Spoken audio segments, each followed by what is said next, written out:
Welcome back, everyone. I'm Nala. And I'm Faith. And this is the Sirens Den breakdown, theories, and things you may have overlooked for episode 3 of Loki. So, as always, this is your official spoiler warning. Let's get into it. This was a very intense, towards the as Loki tends to be. It's like a kind of like a slow burn episode that mainly focused on Loki and Sylvie. It was titled Lamentis, and we just got a huge dump of backstory in regards to these two characters. Yeah. Personally, I think this is one of my favorite settings I've seen in a Marvel thing. It was just a really interesting concept that I think was executed perfectly. Absolutely. I was a big fan of the cinematography this episode, and the use of color.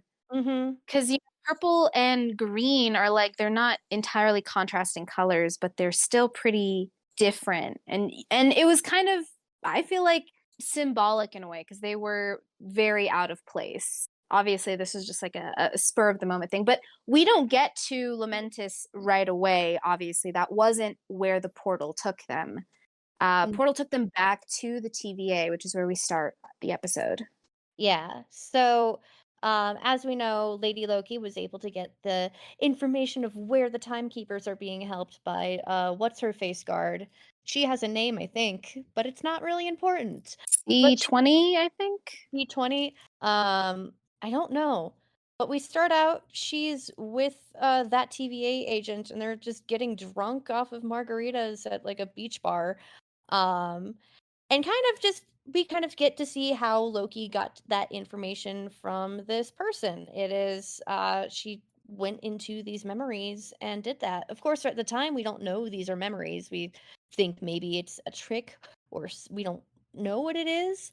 But it also sets up some interesting things that we find out later in the episode. But she gets the information and then jets off to the place. The TVA.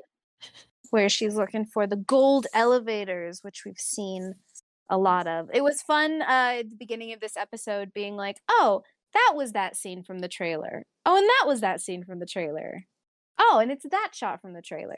Because as soon as she gets into the TVA and realizes that her powers have been rendered useless, that doesn't stop her. She has some dope action scenes, gets up on the wall, spins around, awesome stuff. Yeah. Obviously, she gets chased by Loki, and I think it's really funny because she talks about in the previous episode talked about not wanting to deal with the TVA. Like she's like, that's not what I'm here for. So Loki follows her into this portal and then ends up at the TVA, and for a moment is like, wait, what just happened?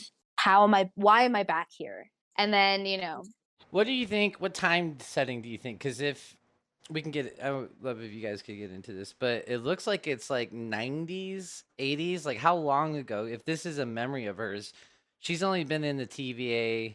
I guess it doesn't matter once you're out, but she was extracted from a certain time, I feel like, right? Yeah, I mean, I think it was kind of pretty close to modern.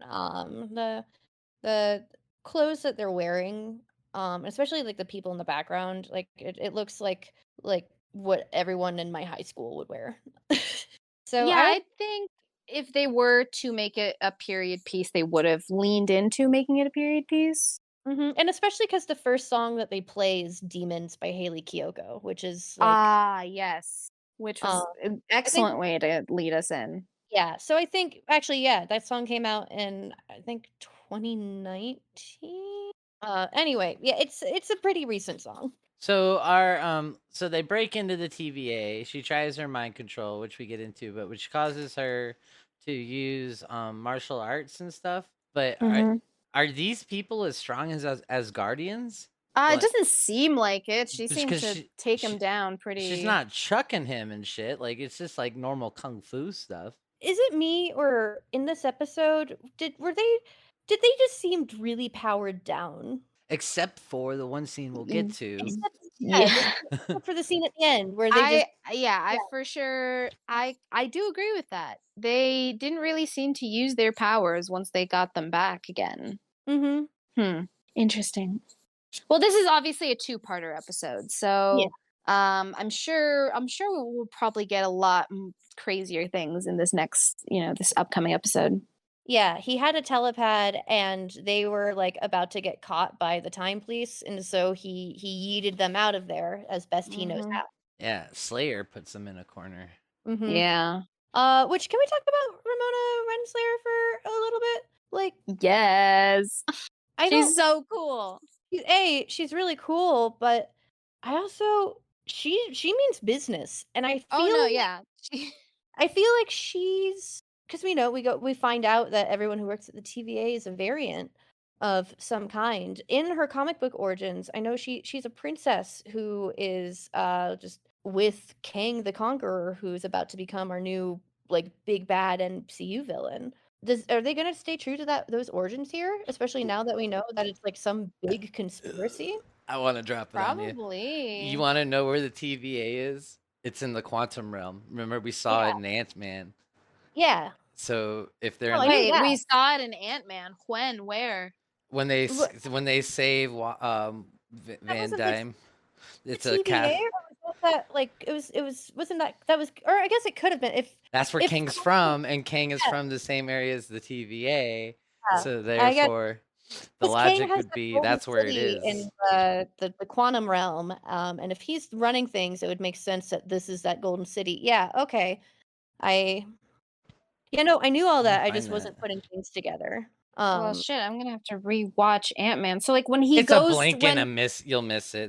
That's how she survived so long. She was like, it's so hard to see. I can't even find a good picture of it. That one. You haven't seen this? Yeah, I did, but I did think it was just cool particle thing. So I mean like good job on their part. And Kang is from the quantum realm. He deals with time. She was just Yeah, like, it's good. because I knew it was Chronopolis. It didn't occur to me that the TVA is just Chronopolis though.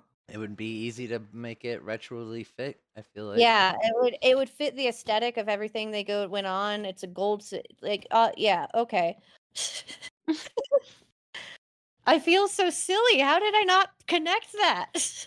I think they're probably gonna go with that origin story. I wouldn't be surprised. And if that would make the person on the side that she's seeing Kang, which would be cool. Ooh, snap.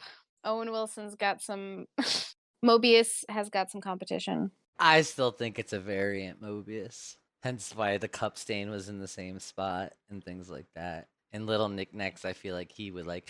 And do you think Mobius was plucked off? So he has to be from the 80s then, right? If he's all The about 90s, yeah. the 80s, 90s, like that's why he loves all these 90s things. Mm-hmm. Yeah, that would make the most sense. Well, we'll see. I'd love it if they do that. If they take us to Chronopolis by the end of Loki, I think that would be awesome. Yeah, that would be great. But also if the TVA just turns out being Chronopolis, which Mm-hmm. I kind of think that's what's going to happen now. Yeah, I can see it. So we teleport to planet Laminus, and it's Apocalypse. Yeah, Lamentus. They fight over the thing. Yeah.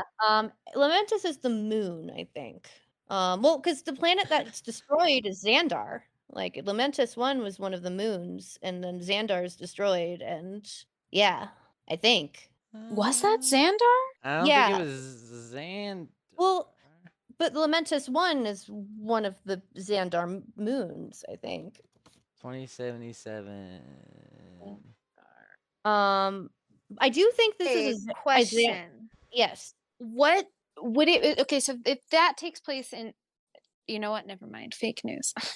I was gonna be like, if that takes place in 2077, like the future, like, is it reasonable to believe that it would be what Galactus? But then I'm like, I think they're in the future, but not that far into the future. well, yeah, I know. So that's why I was like, wait, 2077. That actually doesn't make sense. That's No, I meant like decades into the future. because like Owen Wilson brought up like they're still working on what's to come, right? So I was wondering then if that's the case, then maybe they do exist in the future, like it's the year 9000 or something, right? and they're just Mhm. fixing things in our past, in their past, but into us it's futuristic, but it's not really that far. You know what I'm Okay. saying? Okay, I just looked it up. So Lamentus is the planet. That's what exploded. Um and Lamentus 1 is its moon, and it's at the edge of Kree space from the little Google search that I Yeah, did. that's what I remember hearing on. Yeah. Which Okay. was I think it's a Xandarian colony though. I think you're right about that. That's why they all look human. And they have that Mhm. like That's why squiggly they're language thing that you saw in Xandar and like Guardians of the Galaxy. So mhm. it's and like the Xandarians look like regular people. Mhm. There's a lot of different aliens out there. We got tree people and stuff, but they look human or Midgardian, I guess. So after almost getting cornered and I guess honestly reset at this point by Renslayer, Loki takes them to through a portal that lands them in Lamentus in the middle of an apocalypse that we don't know the class of, but it is it's a moon, I guess, so it wouldn't be total planetary destruction, but still, pretty bad. And the whole rest of this episode is very brutal because, well, not brutal, like literally, but just like rough to see. Because she essentially talks about how this is one of the worst apocalypses that they could have gone to. And not only because what actually ends up happening with this planet exploding, which is already a terrifying sight to see, but also talking about the collapse of society in the face of total annihilation. And big yikes. It's it's sad to see that, the same themes are constantly represented no matter what planet you get on, which is, the rich will always step on the backs of the poor to save their own selves. Very Snowpiercer this episode. Mhm. Mhm. Yeah, so kind of in their journey to find a power source on Lamentus 1, they come across a little shack with a woman who has not evacuated with the rest of the town. Uh, in the very first interaction, Lady Loki's like, "I'm just gonna go in and steal her stuff." Um, and just gets immediately cannon blasted back. Loki tries to trick her by pretending to be her dead husband and also gets cannon blasted back. It's in her words, he was never that nice to me. Like they're definitely that kind of stereotypical Western old hardened couple. Oh yeah. This whole, if we want to say that, like someone else can bring it up, but this whole episode felt very Western. We got a train heist essentially. We got this old mining town. We have Yeah, it for sure felt like a western.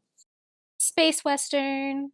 Mhm. It was nice seeing that these like you said, I guess, stereotypes transcend galaxies. Um, yeah, I really love with Lamentus one, just like with people like her and like the little like interactions that you're getting with just like people who like only are having like moments. They do a lot of world building for like even though that this society is about to collapse, you can kind of look at everything and just know exactly what it was like and what was going on, and you can pretty easily understand what it was like here before it was about to be destroyed. And I also just love how like everything looked gorgeous. I Mm.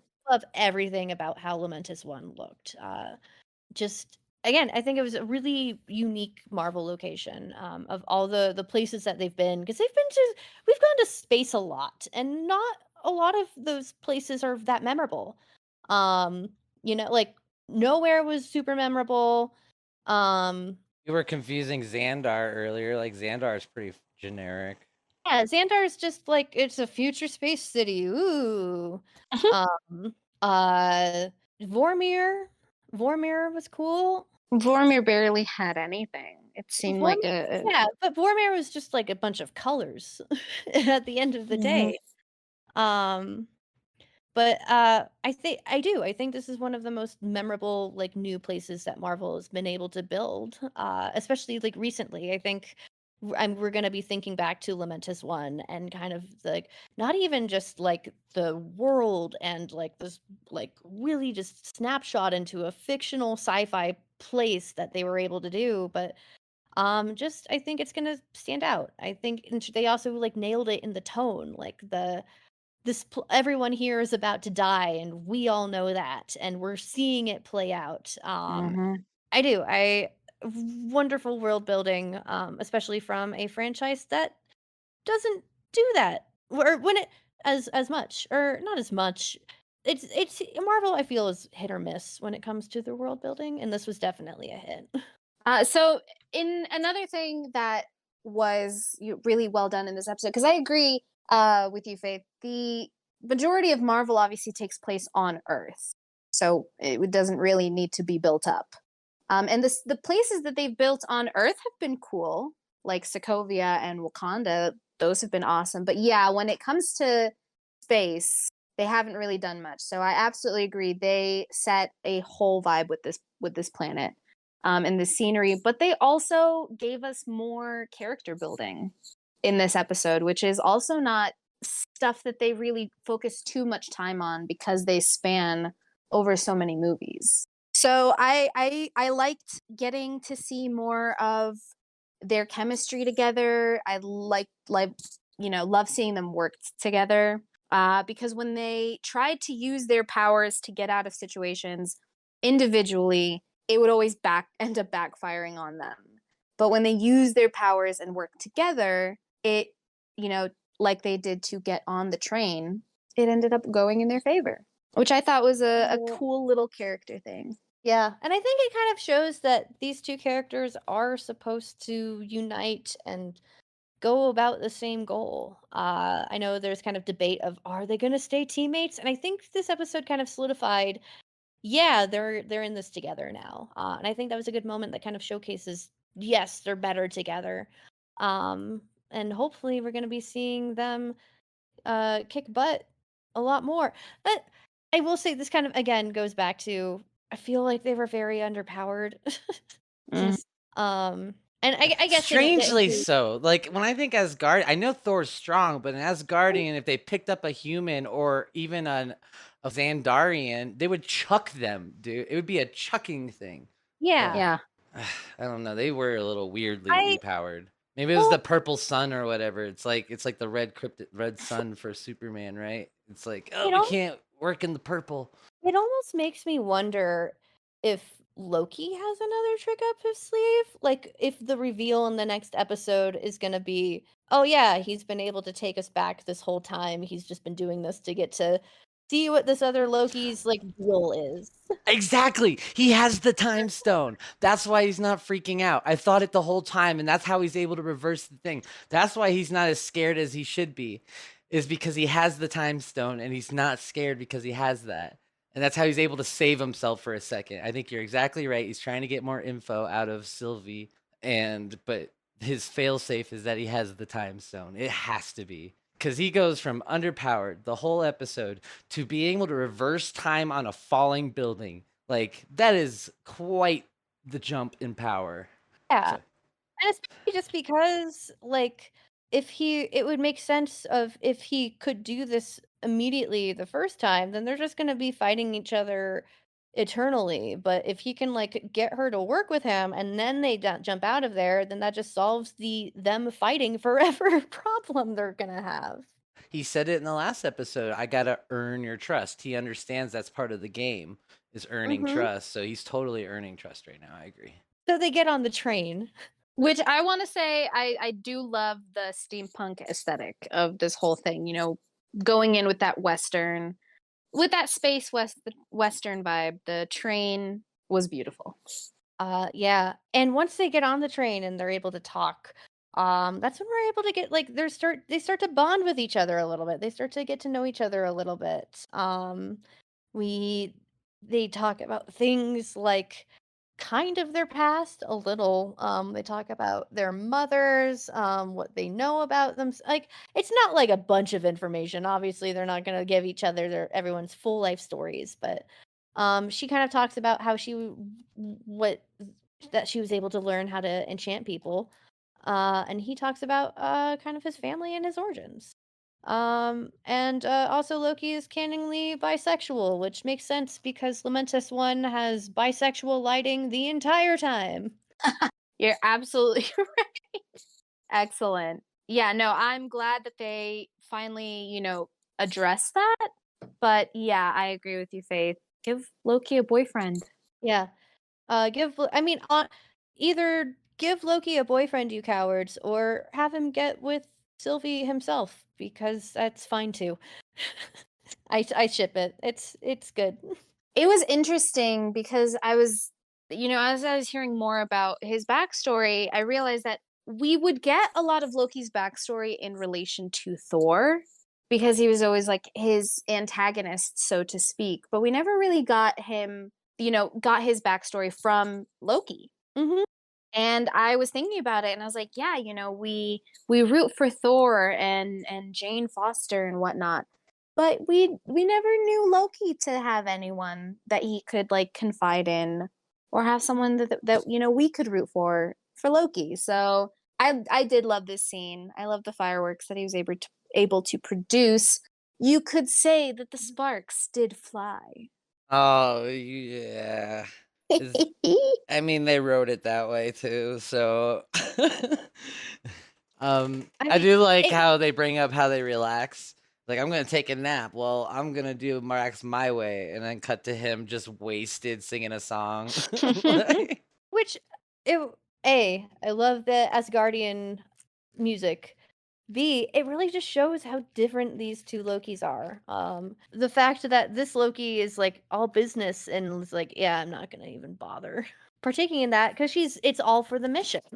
Where I think it also kind of showcase back to I think Loki's knows that everything is gonna be fine because he's a trick up his sleeve. She was like, I would never jeopardize something like that for the mission. But he's like fine with it. Yeah, that's kind of when they have their moment where she's like, "You're not a serious person because you did this and jeopardized the mission." And is like really mad about him for that. And then he's like, "Oh, I feel kind of sad about this." And then he goes back and he's like, "Well, maybe, that arc didn't have two Lokis before. Let's let's hijack it." Which definitely worked well the first time and Mhm. definitely is going to work well the second time. I like that shot that they do when they're walking that Wizard of Oz shot that they do where that you see the city in the background, like the shining city while they walk up to it.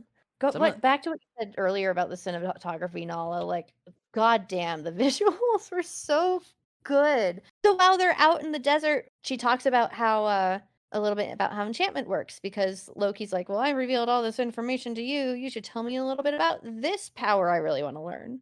And she talks about how the she was had to extract the memories from that TVA agent, and how that all the TVA agents are just variants who've just been brainwashed to eternally work at the TVA.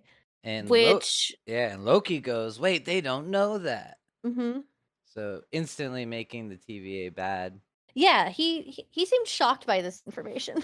Um, in like a I'm concerned for these people way, which is some growth for him. he's starting to care. So this brings us into the last part of the episode where the city has just, devolved into absolute chaos. The explosion is getting worse. I believe they have a shot looking up at the planet as it literally breaks in half. Um and we go into this really well choreographed and well shot one shot as they are taking down guards and trying to make it to the arc before something happens. But of course, they're not going to give us the satisfaction of knowing the ending because right as we get into the last like minute of the episode, a meteor just crashes into the arc, absolutely destroying it, cutting it in half. And everyone, some people drop to their knees in defeat, and everyone is just upset. Loki's just looking at it. And we'll see what happens in the next episode. That's where it ends. Or- I loved that fight scene. I Hmm. think that they executed it flawlessly. I think it was really dynamic, just action. Like the most dynamic action we've seen out of this show so far. But I think that shot at the end where they do, where they watch the meteor or kill the Ark, and everyone, I really like.